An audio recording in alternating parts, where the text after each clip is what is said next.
Gabi ng Misteryo.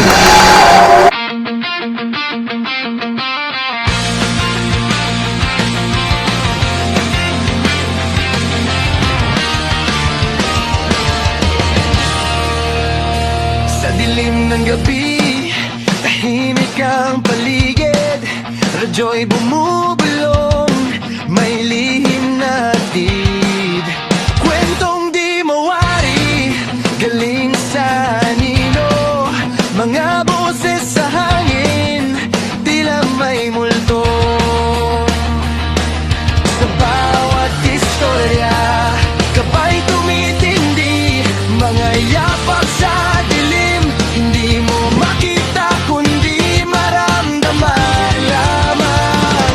Mga lihim na kwento mula sa nakaraan, binubuksan ang pinto ng Ang dami puro babae.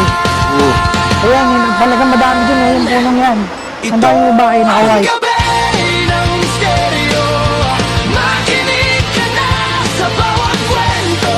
May takot na dala, kasama si Ray D. Sibayan. Sa bawat salaysay, sa himig ng dilim, hindi ka na mag-iisa.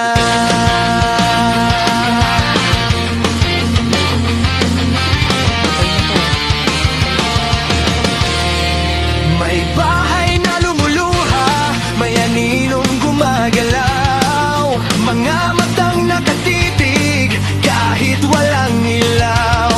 Sa himpilan ng Ito ba nakapagtapit bahay mo aswang hindi ka titirahin na aswang?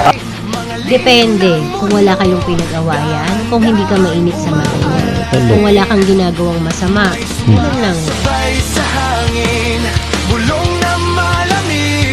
Mga kwentong tunay, hindi gawa-gawa lang sa isip. Sa bawat tawag, may hiwagang hatid.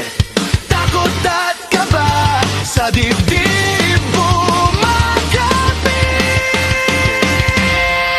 Ito ang gabi ng misteryo. Makinig ka na sa bawat kwento, may takot na dala. Kasama si Ray D. Sibayan. Sa bawat salaysay, sa himig ng dilim, hindi ka na mag-iisa. Mag-iisa.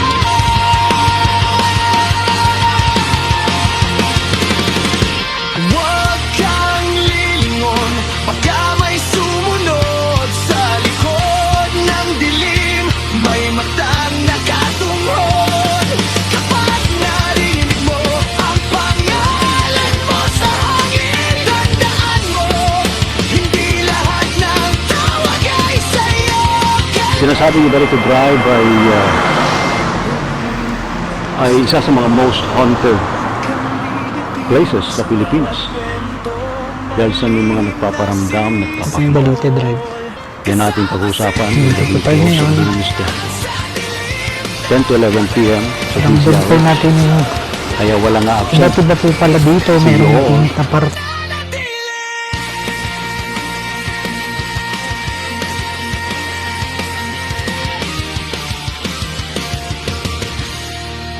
Gabi ng Misteryo.